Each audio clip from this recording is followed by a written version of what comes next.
Bien chicos, entonces vamos a comenzar la clase de hoy, la cual va a ser sobre el origen de la vida. Ese es el tema de hoy. El origen de la vida. ¿Y ustedes alguna vez se han preguntado cómo surgió la vida? A ver, necesito que ustedes saber si alguna vez se han preguntado o si saben cómo surgió la vida. ¿Quién nos podría decir? ¿Quién se anima a comentar un poco? No importa lo que ustedes crean. Quiero saber qué tanto saben o qué.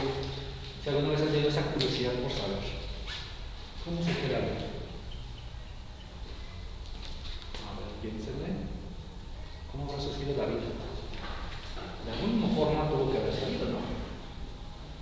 Si ustedes a lo mejor son religiosos o son muy pegados a la religión, catolicismo, cristianismo, no sé, otra religión, seguramente ustedes saben que la iglesia menciona que la vida surgió a partir de Dios, ¿no? Todo es con Dios. Cualquier cosa, Dios. Entonces, es lo que nos dice la iglesia, o la religión. Pero, pues bueno, estamos en la escuela, donde pues digamos, hacemos a un lado, o digamos, dejamos pendientes a esas ideas y nos enfocamos a otras. Entonces, ¿cuál sería la otra opción? ¿Sí? Sin tomar en cuenta la parte religiosa, ¿de qué otra forma podemos explicar cómo surgió la vida? La evolución, bien, ¿qué otra cosa se les ocurre? A ver, ¿se lo habían preguntado antes? ¿Se han hecho esta pregunta antes? ¿Cómo surgió la vida? No, ¿verdad? A lo mejor ni en cuenta, no, yo puedo estar así preguntándome eso, ¿para qué? Sin embargo, es una pregunta pues, muy importante y que muchísimo tiempo atrás se ha hecho ya. ¿Sí? Muchos personajes, por ejemplo los griegos, se hicieron esta pregunta, ¿no? Desde hace mucho tiempo atrás. Entonces se preguntaban, ¿cómo surgió la vida? ¿Para qué estamos aquí? Y bueno, hay más preguntas que podemos estar ahí indagando. Pero ahorita la que nos atañe es, ¿cómo surgió la vida? ¿De dónde surgió todo? Bueno, pues en este intento de explicar cómo surgieron las cosas, pues hubo ciertos personajes, ciertas ideas que trataron de explicar esto. Pues vamos a empezar justamente poco a poco cómo surgieron las ideas o las posibles explicaciones de cómo surgió la vida, y vamos a empezar justamente con una teoría que fue la primera que se creó, que se originó, también llamada, por ejemplo, generación espontánea. Esta generación espontánea surgió por allá con los griegos, hace mucho tiempo atrás. Vamos a poner aquí, con los griegos. Entonces, fíjense, estamos hablando por ahí del siglo II, III, ¿sí? Antes de Cristo. Entonces, es muy viejita esta teoría. Y entonces, los griegos, por ejemplo, ellos creían que la vida surgía pues, de la nada. ¿Sí? La vida se daba de forma espontánea, de forma repentina. Así sin más se daba. Y esto ellos lo daban porque pues, ellos observaban lo que ocurría a su alrededor y simplemente ellos veían que así salía. Por ejemplo, ellos observaban que del lodo de pronto ya había ranas o sapos. Entonces decían, bueno, pues entonces del lodo nacen estos animalitos, ¿no? O, por ejemplo, ellos veían que a lo mejor en un río flotaba un tronco de un árbol y también había cocodrilos. Entonces decían, bueno, entonces seguramente este tronco con el tiempo iba a formar un cocodrilo. ¿Sí? Entonces, ellos lo que decían, de la nada, de pronto así surge la vida. Es lo que ellos proponían. Y les digo, uno de los griegos más importantes o muy famosos que apoyaba o creía en esta teoría, y seguramente ustedes lo conocen, es Aristóteles. Sí, Aristóteles era un fiel creyente de esto, de que la vida surgía de la nada, así de repente. Por ejemplo, que del trigo fermentado pues, podían hacer ratones, y así, ¿no? Entonces, en realidad, pues, ¿ustedes cómo ven? ¿Creen que sí suena coherente? ¿No suena coherente? ¿Qué creen? ¿Sí puede surgir así de pronto la vida? ¿O creen, por ejemplo, que lo que les decía, del lodo nacen las ranas y los sapos? ¿Se puede crear ranas y sapos? ¿Qué me dicen? ¿Sí o no? No, exactamente. Hoy en día, con el conocimiento que tenemos, pues creo que es evidente de que no es posible eso, ¿no? Sin embargo, en esa época, pues estamos hablando siglos atrás, pues no se contenía mucho conocimiento. Entonces, es lo que se observaba y es lo que entonces se creía, ¿vale? Ahora, entonces, esta idea de la generación espontánea duró mucho tiempo, ¿sí? Duró por muchísimos años, incluso siglos. Y cuando apareció, por ejemplo, las religiones, pues específicamente la Iglesia Católica o Cristiana, ellos adoptaron esta teoría, pero le agregaron un toque, o le dieron un toque ahí, pues así que religioso. Ellos, además de creer en la generación espontánea, le agregaron lo que se conoce como el soplo divino. Y esta nueva, digamos, como creencia o esta nueva forma de ver la teoría sería como se conoce como el vitalismo. El vitalismo es una corriente la cual está basada en la generación espontánea, ¿sí? Está basada en esto, es lo mismo, solamente con la diferencia del famoso soplo divino. Ahora, ¿qué es esto del soplo divino? Simplemente nos dice aquí que pues, los seres vivos pueden aparecer así de pronto, ¿sí? Surgir de la nada, pero con ayuda del soplo divino. ¿Sí? Haz de cuenta así como el éxito de la Rosa de Guadalupe, ¿sale? O sea, cuando encuentras algo así, ¿no? Que es el soplo divino ahí, y gracias a ese soplo entonces va a ser o va a surgir la vida. Y entonces esta teoría o estas dos teorías en conjunto pues fueron las que predominaban, ¿no? Son las que la mayoría de las personas creían. Incluso, pues muchos personajes que pues, hasta ese momento también eran científicos, pues las creían. La cuestión aquí es que también incluso hasta había personas o personajes que daban hasta recetas para crear organismos, ¿sí? Basándose según en su teoría. Simplemente mencionar a un personaje muy curioso, de nombre un médico holandés, Van Helmont, era un médico holandés, y él obviamente era un vitalista, él creía en estas teorías, y él se atrevió, por ejemplo, a dar una receta, ¿sí? Así tal cual, una receta para crear ratones. ¿Vale? Entonces, esta receta era pues algo muy sencillo, de acuerdo a lo que nos decía Van Helmont. Decía que si tú querías crear esto, la vida, específicamente ratones, de forma espontánea, tenías que pues, buscar los siguientes elementos. ¿Qué requerías? ¿Qué requerimientos querías? Bueno, primero, se ocupaba un recipiente, digamos, no sé, de boca ancha, un recipiente grande. Segundo material, tienes que ponerle en el fondo de tu recipiente ropa sucia, ¿sí? No sé, lo que tú quieras, calcetines, calzones, pantalones, playas, lo que tú quieras, pero sucio, ¿sí? Una vez que tú ya colocaste la ropa sucia hasta el fondo, lo que sigue ahora es rellenar mi recipiente con trigo.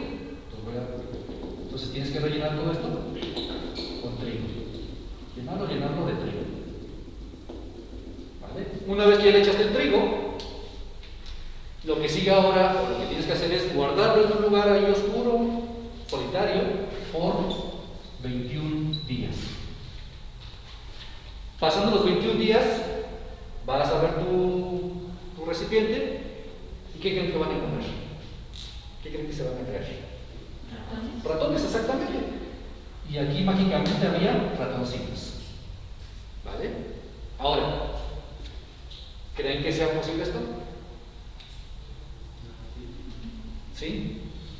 Es por la sucia, ¿no? Exactamente, sí.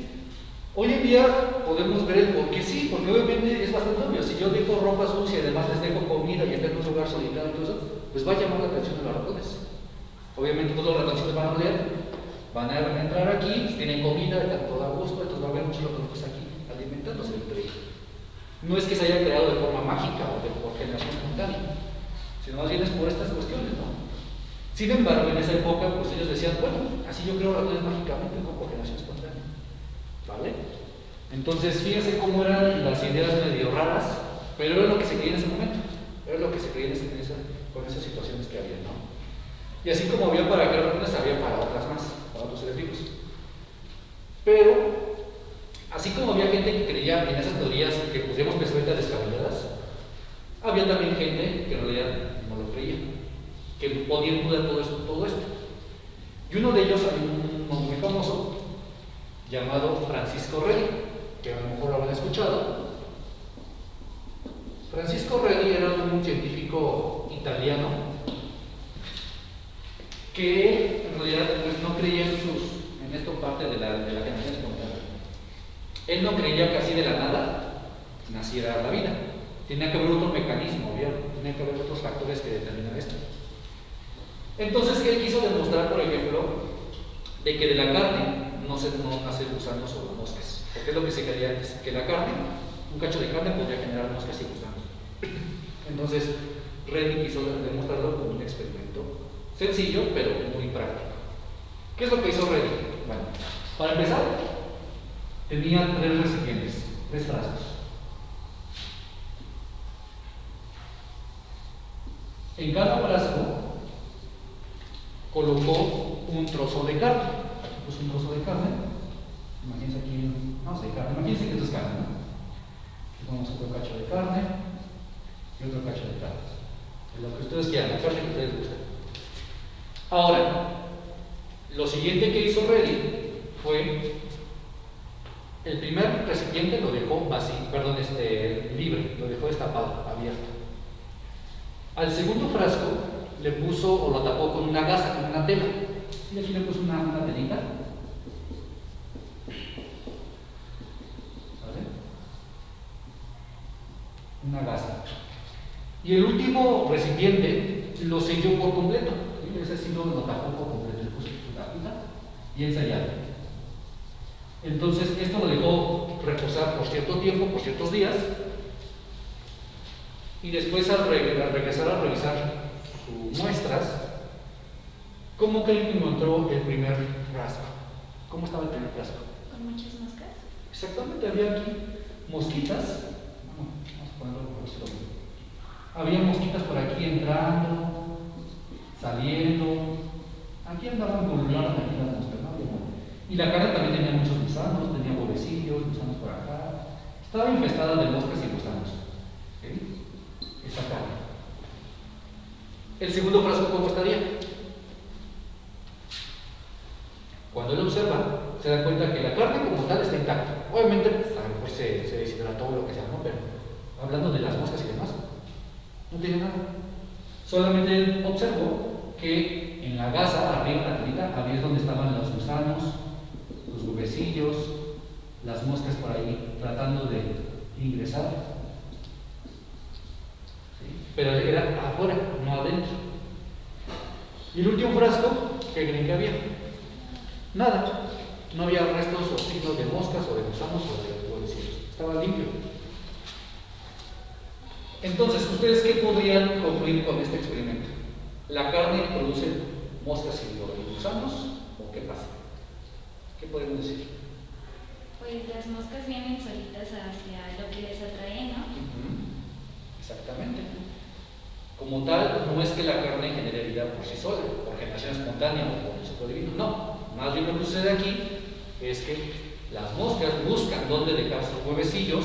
Al encontrar un cacho de carne, pues van, se introducen, dejan el huevecillo en la carne, este huevecillo eclosiona, se crea la larva pues, se alimenta de la carne, crece, se forma una mosquita, llegan más y se repite todo el proceso. ¿Sí? Por eso es que este frasco que estaba descubierto, pues, creo, había muchas mosquitas, ¿no? El segundo frasco, pues, a pesar de que estaba sellado, pero no estaba herméticamente, simplemente, digamos, como que el aroma atraía a las moscas. Por lo tanto, tardaban en ingresar, pero como estaba tapado, pues, no podían. Entonces, todo ello lo hacían aquí nada más, en la telita. Y el último frasco, como estaba completamente sellado, pues las moscas ni en cuenta que había ahí carne. Entonces, no había nada de aquí. Por lo tanto, este experimento que hizo Francisco Redi, como pueden ver, fue muy simple, muy sencillo. Sin embargo, fue un primer intento para acabar con la generación espontánea. Esto que estoy hablando es por ahí de 1600 y cacho, y esto les dije que era a inicios de los siglos, entonces duró muchísimo tiempo esta idea. Y Francisco Redi hizo un experimento, les digo, sencillo, pero que trató de desmentir a esta teoría. Sin embargo, no fue suficiente. Hubo gente que, pues bueno, tal vez le creyó y la mayoría, pues tal vez seguía creyendo en esto, ¿vale? Pero bueno, Redi fue un buen intento para tratar de desmentirlo, ¿vale? ¿Vamos hasta acá? Bien. Entonces, así como Francisco Rey hizo este experimento para desmentir esta teoría, había otros científicos que trataban de hacer experimentos para apoyar esta teoría, ¿sí? Para apoyar todo esto que estamos mencionando. Había uno, voy a poner acá, John Needham. Él creía en el vitalismo, ¿sí? Es decir, en el soplo divino y la gracia espontánea. Él creía que así de la nada se daba la vida. Entonces, él hizo trató de realizar un experimento para demostrar que sí es correcto, que sí existe esto. ¿Qué es lo que hizo? Bueno, primero, en unos matraces puso un caldo nutritivo. Cuando hablamos de caldo nutritivo, me refiero a poner a hervir carnes, verduras y cosas ahí, así como un molde de olla o no sé, como un caldito que luego hacemos de pollo, hagan cuenta. Nada más que al final le quito todo eso y nada más me quedo con el puro caldito. Entonces lo que hace es que pone este caldo, lo pone a calentar, pero solo lo pone a calentar por unos minutos, ¿sí? Solamente unos cuantos minutos.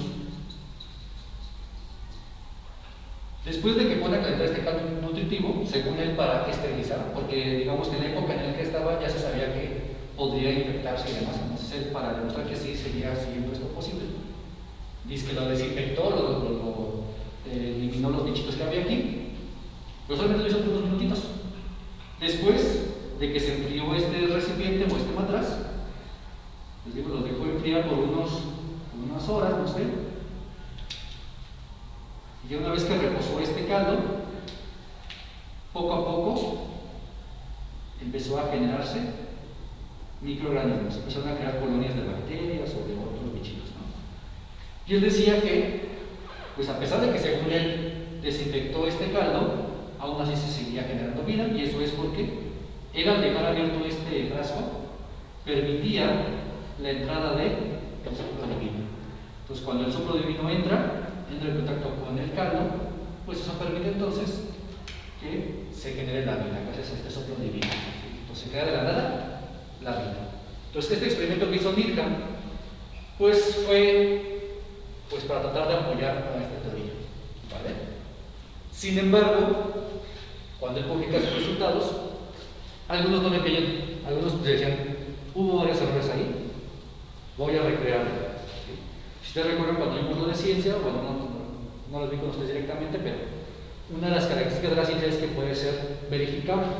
Y justamente cuando él publica su investigación, alguien más quiso recrear la investigación para ver y mejorarla, ¿no? Y estoy hablando, por ejemplo, de otro personaje llamado Lázaro Spallanzani, otro italiano. Lázaro Spallanzani, al ver ese estudio de Needham, trató de recrearlo y hacerle ciertas modificaciones para hacerle ver que en realidad estaba equivocado. Entonces lo que él hizo es nuevamente agarró un matraz. ¿Perdón? Italiano. Entonces agarró un matraz nuevamente, volvió a colocarle caldo nutritivo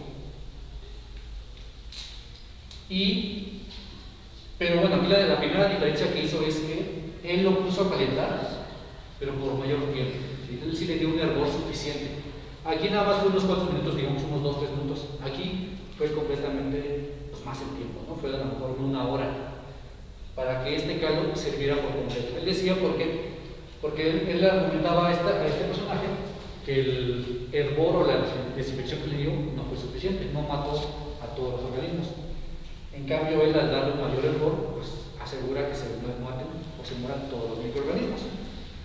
Y luego, después de que puso a hervir su frasco con su caldo nutritivo, nuevamente lo dejó reposar, su caldo, pero la diferencia aquí siguiente es que lo selló, le puso un tapón aquí. Le puso un tapón.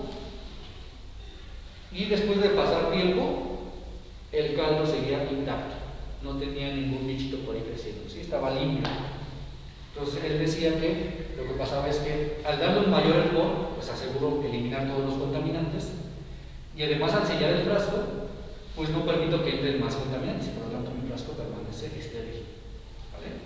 Entonces, este fue el experimento que hizo Spallanzani para, pues digamos, rechazar este.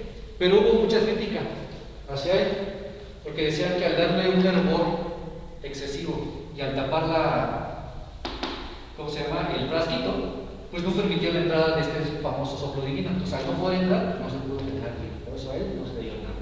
¿Sí? Entonces, pues esos son los argumentos que daban los vitalistas para tratar de desacreditar a él. Y bueno, en fin, había todo un pleito entre esto, entre que sí es correcta la generación espontánea, que si no, que sí, que no. Entonces, cansado de esto, pues llega lo que es la Academia de Ciencias de Francia, la cual decide crear un concurso, digamos, ¿no? En el cual se le va a dar un premio al personaje que logre apoyar o rechazar a la generación espontánea, ¿sí? Ya para que no se acaben esas discrepancias entre que sí o que no existe, pues entonces alguien tiene que ir y demostrar con argumentos si sí existe o no existe. Y el que gane, digamos, pues ya se lleva su premio, ¿no? Entonces, obviamente hubo muchos personajes, muchos científicos de diversos países que acudieron, pues para demostrar que sí existe la generación espontánea, otros para rechazarla, en fin. Pero pues ninguno como que tenía mucho éxito en su objetivo, ¿no? Fue entonces cuando llegó un personaje muy famoso y que ustedes lo deben de ubicar. ¿Sí? Este es como que uno de los personajes que todo el mundo debe de ubicar.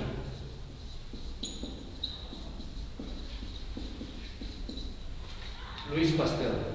¿Lo conoces? ¿Alguno ha escuchado hablar de Louis Pasteur? Si no, bueno, tendrían que saberlo. Y si tampoco lo recuerdan, seguramente conocen la palabra pasteurización. ¿No escuchan nunca esa palabra? Bueno, está en su nombre, la pasteurización, porque él desarrolló este método para esterilizar la leche. Y para que no lleve contaminantes de la leche. Y además de que desarrolló la vacuna de la rabia y otras vacunas, y bueno, hizo muchas cosas, o hizo muchas aportaciones a la ciencia de este personaje. Bueno, este francés entonces llegó a la academia y les expuso un experimento tan bueno que hasta ahí terminó la creencia de la generación espontánea. ¿Sí? ¿Qué es lo que hizo? ¿Qué experimento hizo entonces Pasteur para ya acabar con todo esto? Pues muy sencillo. Hizo lo siguiente. Primero que nada, lo curioso de su experimento es que sus matraces tenían el cuello de una forma muy peculiar, la llamada cuello de ganso, cuello de cisne, ¿no? Que es un cuello muy alargado y que termina así como una punta medio levantada. Ese es el cuello que él diseñó para su experimento. Entonces, lo que hizo Louis Pasteur es que nuevamente puso en este matraz el famoso caldo nutritivo, que ya hemos hablado de él, y puso aquí nuevamente su caldo nutritivo. Vamos a poner con amarillo, ¿verdad? Aquí estaba el caldo nutritivo, y igual lo esterilizó, le puso fuego para esterilizarlo, porque para esa época ya se sabía, por ahí yo les estoy hablando por ahí de 1665, si mal no recuerdo, 64, 65, algo así. Para esa época ya se sabía que podría haber ciertos microorganismos presentes en la materia. Entonces él, para evitar una contaminación, calentó esto para hervirlo. Una vez que lo hierve, esto que hierve, lo que hace es que lo deja reposar su matraz o su contenido por cierto tiempo. Pero la diferencia que hace es que ahora él no tapa su matraz como lo hizo Spallanzani, él lo dejó abierto, porque si lo tapaba le iban a decir lo mismo, que le iban a argumentar lo mismo. Entonces él simplemente dejó abierto su matraz, ¿sí? Lo dejó libre y lo dejó reposar por el tiempo necesario. Después de un tiempo, su caldo seguía intacto, no se contaminaba, seguía libre de bacterias y todo lo que sea. ¿Sí? A pesar de haberlo dejado destapado, él seguía funcionando. Entonces, él argumentaba que la vida no puede surgir de la nada, sino que más bien es a través de otros organismos o otros mecanismos, como por ejemplo el aire. ¿Sí? En el aire hay ya flotando miles de microorganismos, ¿sí? Huevecillos, bacterias, hongos, que obviamente no vemos, pero ahí están. ¿Y cómo se puede mostrar esto? Bueno, les digo, el peculiar es aquí en el cuello. Lo que sucedía es que este cuello funcionaba como una trampa, porque, por ejemplo, si aquí venía el aire, vamos a ponerlo como, si aquí venía el aire, y sabemos que el aire pues están flotando muchos microorganismos, les digo, como virus, hongos, huevecillos, parásitos, etc.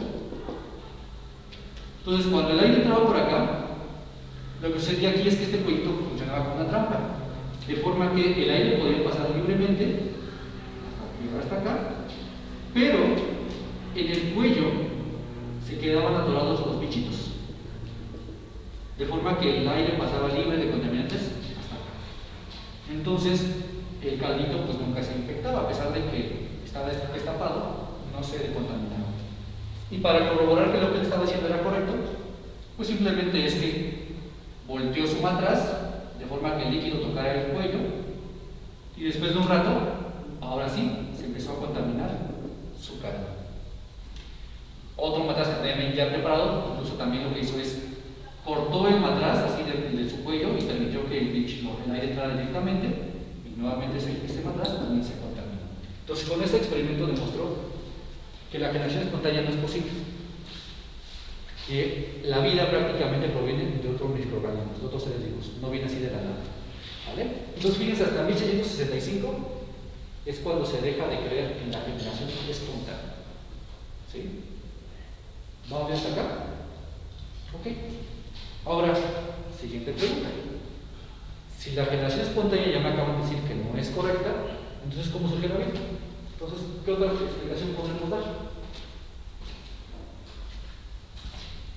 Bueno, pues nuevamente siguieron creándose más ideas, más teorías, y podemos mencionar unas cuantas más. Hay otra que se conoce como la teoría de la panspermia. ¿Han escuchado hablar de la panspermia?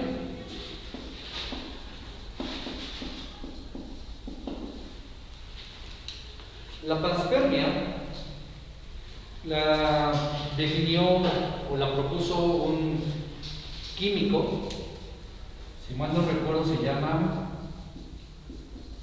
Svante Arrhenius, que seguramente ustedes en química lo vieron. No sé si lo escribí correctamente, pero bueno, es Svante Arrhenius, es una familia. Bueno, este químico propuso esta teoría de la panspermia. ¿Y en qué consiste esta teoría? Prácticamente nos dice que la vida surge a partir de un meteorito. ¿Sí? Nos comenta que en un meteorito, vamos a estar aquí la Tierra sin vida, todavía es un planeta deshabitado. Llega entonces al planeta Kai. Imagínense ustedes, aquí hay un meteorito. Pero este meteorito, en su interior había microorganismos. Llámese bacterias, parásitos, no sé, microorganismos había ahí, habitaban dentro de este meteorito. De forma que cuando el meteorito impactó en la Tierra, pues abrió y entonces se dispersaron las bacterias o los microorganismos, y eso hizo que poco a poco se fuera colonizando la Tierra hasta pues, formar la vida que hoy tenemos, ¿no? Con el paso de los siglos, o de los milenios, o de los años, se formó poco a poco la diversidad que conocemos. Eso es lo que propone Arrhenius en su teoría de la panspermia. Sin embargo, hay ciertas cuestiones que no coincidían, como por ejemplo, en el espacio, si este meteorito viene pues, obviamente del espacio exterior, en el espacio no hay las condiciones necesarias para que un ser vivo sobreviva. La radiación, ¿sí? No hay oxígeno, en fin, hay muchas cuestiones ahí que hacen que en cuanto un ser vivo toque la atmósfera o más bien el espacio exterior, va a morir. De forma que esos bichitos seguramente si llegaron muertos, entonces no pudieron haber sobrevivido. Y otra cuestión es que, suponiendo en el caso de que, pues a lo mejor sí, la vida pudo haber llegado de esta forma, que los bichitos pudieran sobrevivir, al fin y al cabo no responde la pregunta original. La pregunta original es, ¿cómo surgió la vida? ¿Por qué no responde la pregunta? Porque aquí nada más nos está diciendo cómo surgió la vida en nuestro planeta, aquí. Pero no nos está diciendo de dónde surgió la vida, de dónde vienen estos bichitos. ¿Sí? Ellos de dónde vinieron, de dónde se que iban venido, cómo surgió la vida en su planeta. Entonces no, como que no expone bien sus argumentos y por lo tanto tampoco es correcto. ¿Sí? Entonces la panspermia de extraterrenos tampoco es correcto. Bueno, entonces ya llevamos dos: generación espontánea, bueno, tres: vitalismo y panspermia.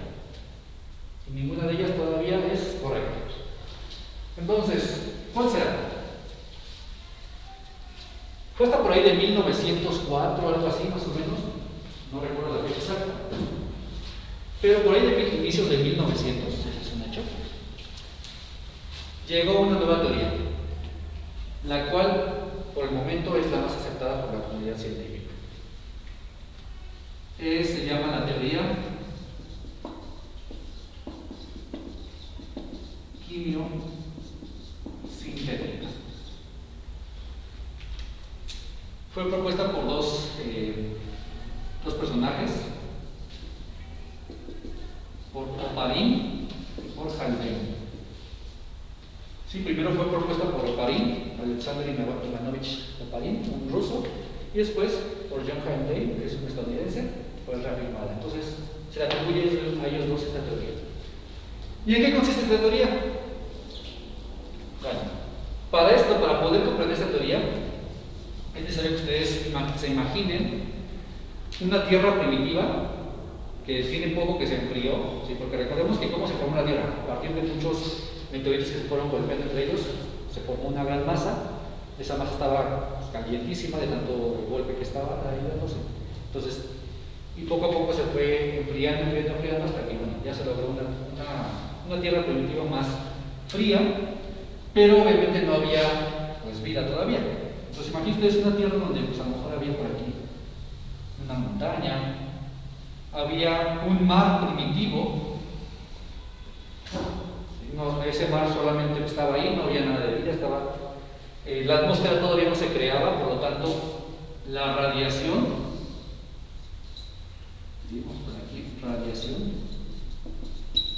la radiación entraba directamente. Hoy por ejemplo tenemos la capa de ozono, que nos hace como un filtro, ahorita ya no. En ese entonces entraba directamente la radiación. Había constantemente tormentas eléctricas.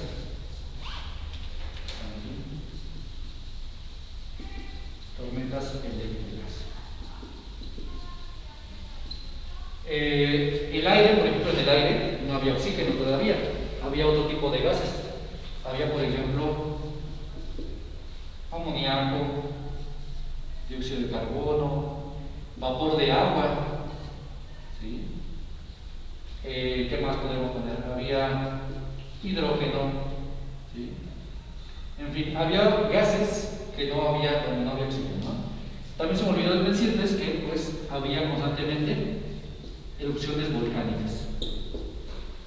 Entonces los volcanes estaban en erupción todo el tiempo. Entonces era un caos en un principio, ¿no? La Tierra primitiva.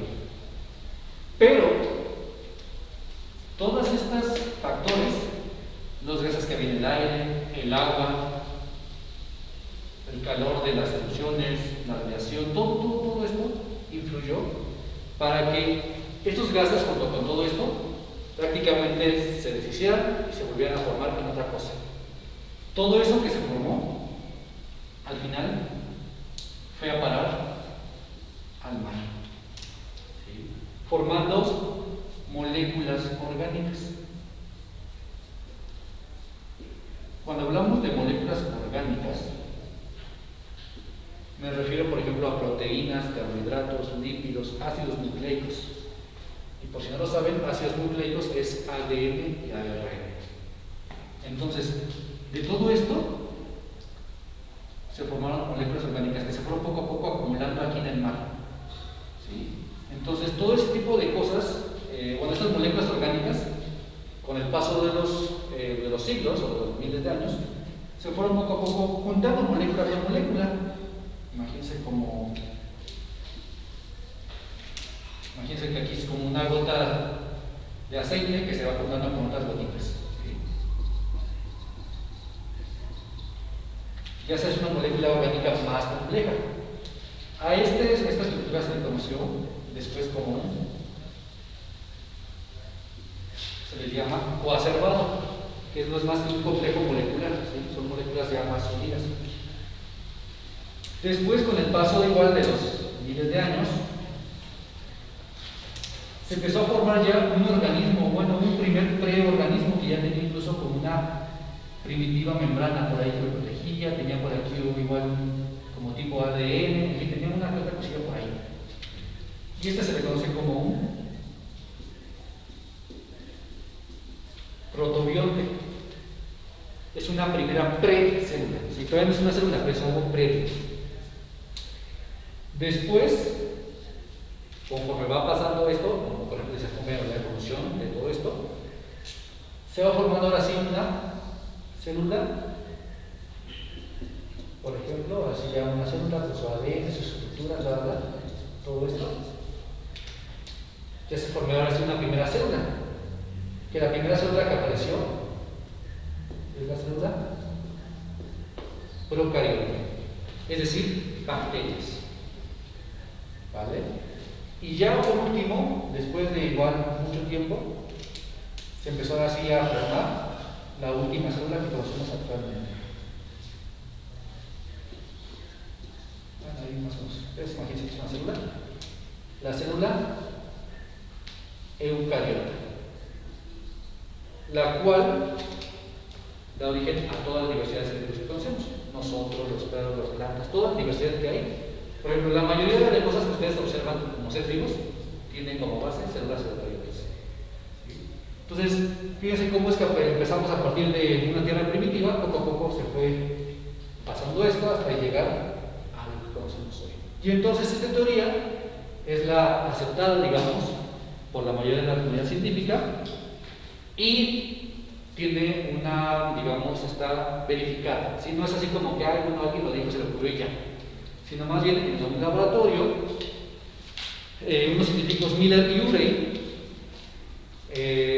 trataron de recrear en un laboratorio las condiciones atmosféricas que se mencionaban aquí. ¿Sí? Se ponían como en un tubito, como unos puntitos ahí que mandaban electricidad, se metían este tipo de gases, ¿sí? Se le puso calor, en fin, todas esas condiciones que se planeaban aquí, que se planteaban aquí, se desarrollaron en el laboratorio y después, al tomar una muestra del resultado que obtuvieron, pues también se encontraron que había moléculas orgánicas formadas, lo cual nos da indicio que todo esto, lo demás, puede ser cierto. ¿Sí?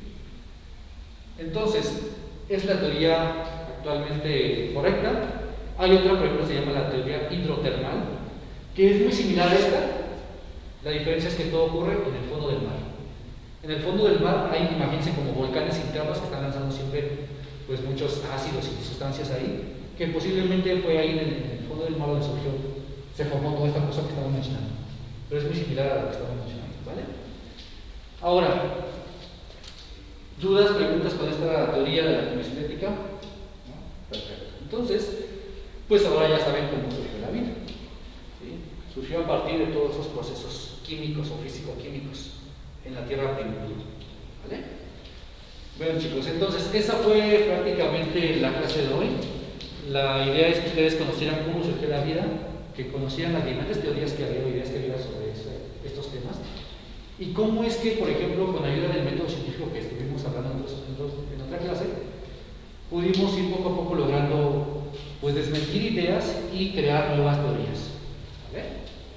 Bien, chicos, entonces, pues sería prácticamente todo.